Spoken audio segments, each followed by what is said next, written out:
Birthday is only time which will give you that time is ticking and you're going. So I hate birthdays. Then you can kill another man, then cut him into pieces and dose them with kerosene and burn it. It's from the heart, but not for the faint-hearted. Just after the death of Gulshan Kumar, the underworld activity was really at its peak, extortion, supari killings. Why would anybody want to make a film thinking it won't work?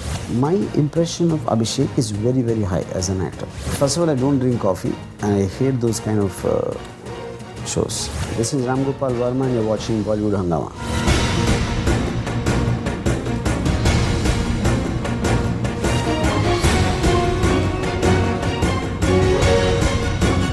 We have this today, Gopal Varma, who's starting his next film, A Love Story, which is based on a real-life murder of Neeraj Grover that was much publicized. So first of all, Mr. Varma, welcome to Bollywood Hungama once again. And Mr. Varma happens to have his birthday today, even though he does not believe in conventions at all. So happy birthday to you. Okay, thank you. Since you said it, no choice but to here.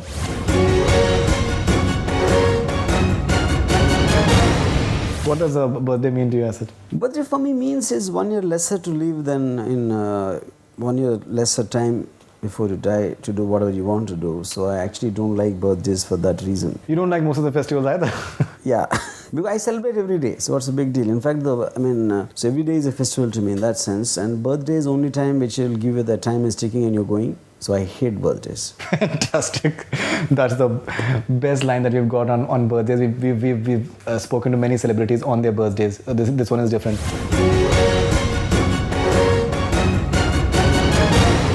Now, you're starting your next film. It's called A Love Story. Yeah. But it's not a really novel name. There have been several films which have been called Choti Si Love Story and 942 A Love Story. Basic point is a love story. The moment you hear the word, it makes you feel nice. It gives visuals which are exotic, in terms of colors and brightness and a happy feeling. But the Maria Suseraj murder case probably is the most, heinous. When we first saw it in the paper, when the news broke out, it almost made me shudder to think that actually something like that can happen in the middle of a city, bustling with activity in an apartment building where just 1 foot away, 1 foot thick wall, the other family is living, and something like that can happen, So the fact that a very ordinary man, a very ordinary girl get together and they can kill another man, then cut him into pieces and dose them with kerosene and burn it and take it across, I don't think anyone can connect to that kind of a mind state. So that kind of fascinated me, especially because they're not professional criminals. They're just like everyday people like you and me. So when I went into the details, when I met the concern, like the friends, relatives and investigating officers and lawyers, what shocked me even more than the murder was a strong love story behind what happened, So I could connect to the emotions of all three people in that given space.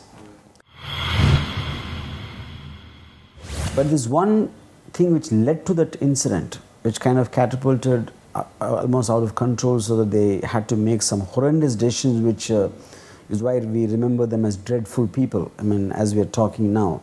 So for me, I was fascinated that something as horrific as that, if you tell that story in the context of their love for each other, it will completely change the context, And it's a three-way love. Yeah, so that's the reason I want to call it a love story. And I had this tagline, it's from the heart, but not for the faint-hearted. That's interesting. So I got a very strange mixture of horror in love, I can understand a sex horror. I can understand a musical, love horror. I think the first time I'm ever hearing a sound like that,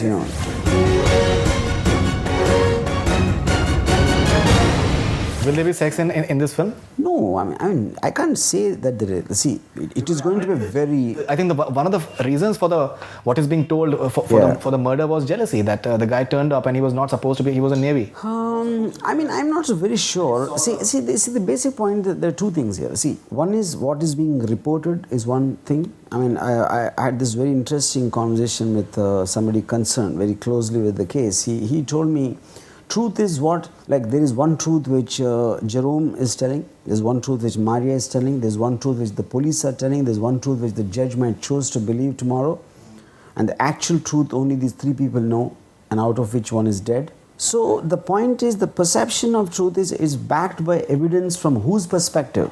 is the whole point. Even if you read the charge sheet, if you look at the whole different angles of it, they're so contradictory in nature. The fact that Jerome never met Neeraj in his life and no reason to believe a man like that exists till that morning in one sense, or maybe in another perception for them is that actually it's premeditated and they actually wanted to kill together. So there are a lot of holes in the whole thing. So one can't really say that jealousy is an angle. You know, I'm saying really. But if the newspaper reports are to be believed and the no, that's what I'm news saying. channels. See, the point is the media will start reporting from the time it comes out. But in the course of the investigation, by the time it comes to the trial, by the time it comes to their confessional statements and then the individual lawyers, so a lot of things change. So you are citing from the media reports which came immediately, even before the investigation completed. Yeah.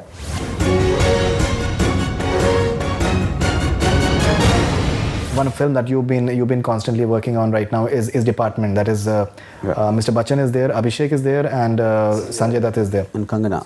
Kangana Ranaut. Yeah. Something about that film. You see, in the year 1997, just after the death of Gulshan Kumar, the underworld activity was really at its peak. You know, extortion, supari killings, and people was not having marriages or any kind of celebratory events for fear of attracting underworld attention.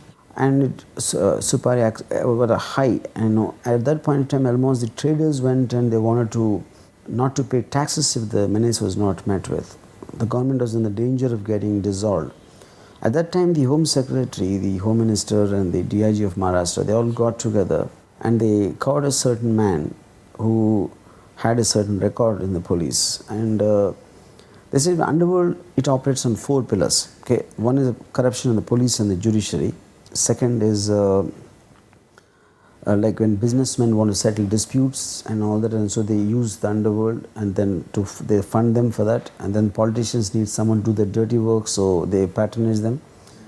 And then there are people who are willing to give up their lives and their freedom for what they want, were the gangsters. Now these create an extreme situation at a point of time where the existing department couldn't tackle it. Now, to give additional powers to the department is going to be needing constitutional amendments, which are not going to happen in such a short period of time, and they had to rise to the occasion. So they decided to start a new department, which won't be under the purview of the original department, and it doesn't even exist. I mean, it doesn't even acknowledge the existence of it. But this department's mandate was to just shoot them dead. You know, no questions asked. But that's unconscious and illegal, but it was just done as special purpose vehicle, that's the particular department, to tackle the immediacy of it. It's based on this concept. A department unofficially is existing in Bombay city to fight the underworld, you know, where the existing department is failing to rise to the occasion. So it is a story of 2 people who are in this particular department. Based on real life people? It's based on real life, yeah. Who are the real life people? I mean, everyone knows the old rivalry between Pradeep Sharma and Dayanak as 2 frontrunners who came in the whole thing, and later on you hear about what happened to them, and you know, it's not their story, but again, like I said, it's like Company on the other side. See, if Company was basically a story of this guy and there's a mentor, there's a protege, and they both came together, and then the politics which happened within the underworld gang and what happened because of that.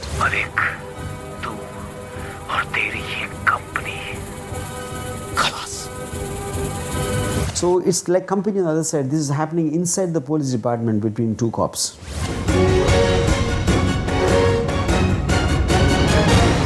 But haven't we seen something of this sort earlier as well? Like there have been films like Ab Tak Chappan, which was your film. साला 8 साल से फरार था, department के हाथ नहीं लगा. जो बाहर पड़ा है ना, उससे खतरनाक गुंडा है ये. कमाल है साला. सर जिंदा है, हॉस्पिटल ले जाएं इसको. पागल है, ठोक दे.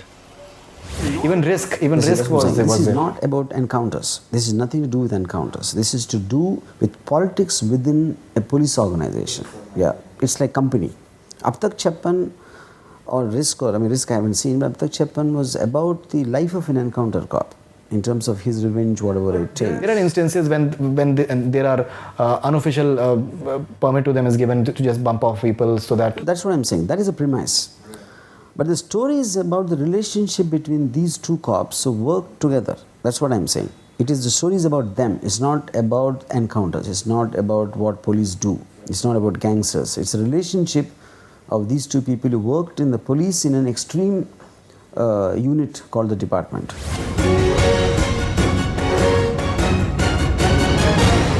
When are you starting shooting department? I'll be starting around mid-June. Mid-June you're starting, and when are you planning to release it possibly?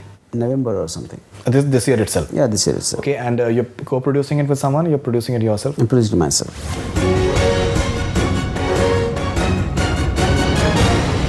What sort of budget are you having for this film? Because I'm asking this question in this context that the last few films of Abhishek Bachchan have been disasters. Mr. Bachchan, I think he's on his own. I don't know whether he's having the box office pull in today's time. Sanjay Dutt is another exception. Budget for me of any film is, I wouldn't like to concentrate on whose films have done well or that.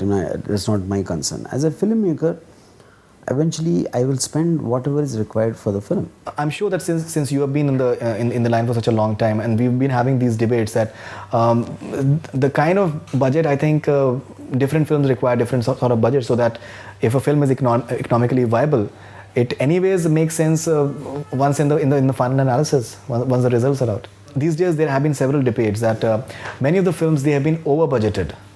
And what happens once they are released and they just bomb big time? Like even Abhishek's Game, it's being said that it may not be even able to recover its the cost of its print and publicity. So the principal cost is huge. The losses will be huge. I don't want to comment on one particular film, but the point is, this is something which the makers or anybody concerned wouldn't have factored. See, why would anybody want to make a film thinking it won't work? Now, it depends directly on the decisions made by the makers at any given point of time, whether they can afford to spend this kind of money, or they're looking for a certain effect and they decide to spend that kind of money. And after that, whether it does well or not, they will obviously have to bear the brunt of it, and which has been the truth for all films, not now. It doesn't bother you that the last few films of Abhishek Bachchan, they have not done well at all? I don't think it's about, see, any film will work for any director is as good as a film and any actor is as good as a character. So the point is, as a filmmaker, my impression of Abhishek is very, very high as an actor. I might not see all Abhishek's films, or because I might not be interested in the genre of that particular kind of film or whatever. So the point is not about his films have done well or my films have done well or someone else's films have done well and all that. I as a director want to work with him, and he as an actor, if he wants to work with me, we make a film together, and it will run for whatever its worth is as far as the audience is concerned. It's as simple as that.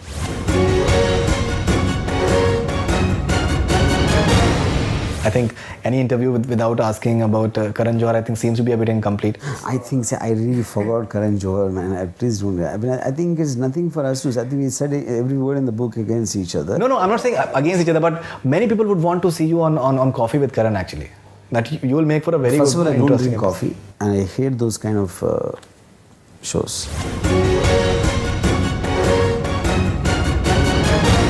Mr. Varma, one of the dialogues in Rangila, I think it's become part of the folklore in many ways, and many people put it up when talking about movies.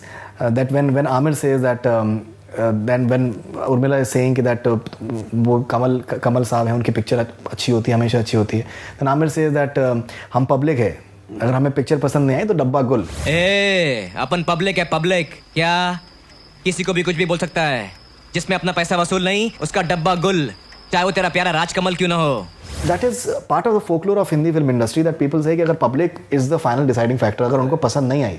So have you followed that somewhere in your mind while making movies post Rangila, in the sense that अगर public को picture पसंद नहीं आए तो picture का डब्बा गुल? See, eventually you're releasing a film, and only if the public likes it, it will become a so-called hit or whatever, So what is so unique about it? Eventually, as a maker, you only can make a film what you think the public will like. But whether they will like it or not, it's in their hands. But there's a viewpoint, like Sajid Khan says, that I don't make films for myself. I make films for the Aam Janta. See, I mean, fair enough. I don't want to comment on anyone particular. But the point is, if Aam Janta is not an animal, it's not something which you can study and put it, it'll eat here, it'll sleep here, it'll do this. They're all different people, At the most, when you're saying you want to make it for Aam Janta, you're actually copying a structure which is what is called a so-called formula film. But even in them, a lot of films failed. Definitely, most of them do in fact. So I think no filmmaker has a choice but to make a film which he's capable of making, which he would like to see himself. I think anybody who says contrary, I think is lying.